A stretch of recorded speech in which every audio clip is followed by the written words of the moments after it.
Hi, friends. It's Rabbi Briskin with a thought for Shabbat. Today's thought is about gratitude. Because to me, to live a full life means to express gratitude continually. If we forget, our daily liturgy reminds us. Every morning upon arising, the first words that come from our mouths are the words of Modeh Ani, grateful am I. We thank God for restoring our souls, our bodies, and our minds, ready to approach a new day and all that it has to offer. We begin each day with gratitude, and we place God at the center of that gratitude. However, we know that ingratitude is a powerful force in our lives.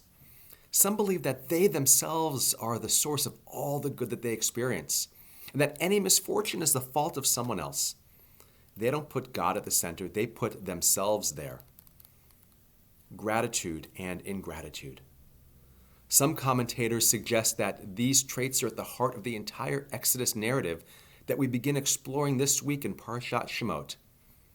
While the text of the Torah says, "A new Pharaoh arose who did not know Joseph," Midrash teaches that indeed Pharaoh knew Joseph, but did not pay him adequate attention and was ungrateful to him.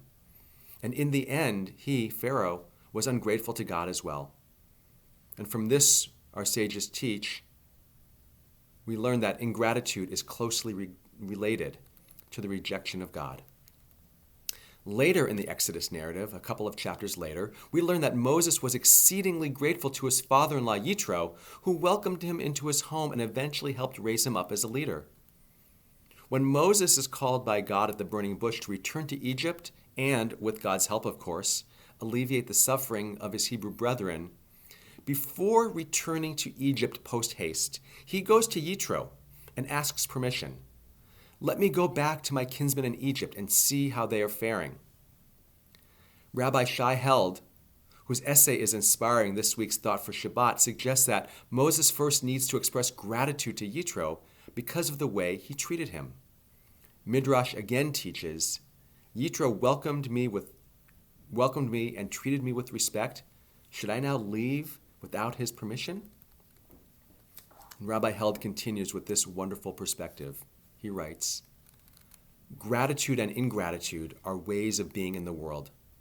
The former has the potential to pervade and enrich every corner of our lives, and the latter has the power to metastasize and poison every aspect of our being." Moses demonstrates gratitude, and hence he is raised up. Pharaoh demonstrated ingratitude and is reviled. Friends, I'm grateful every day for the good fortune that has been bestowed upon me. Yes, I have worked hard to get to this place, but I know that oftentimes I had the breath of God and many others providing a strong wind at my back to help propel me forward. At this time of year especially, showing gratitude by being extra kind and patient to those who care for us, by being generous with those who provide for us, by taking care of the downtrodden who aren't as fortunate as us, all of this is essential. So friends, let us emulate Moses' traits of gratitude that we possess and diminish the Pharaoh traits of ingratitude that do exist within us, of course.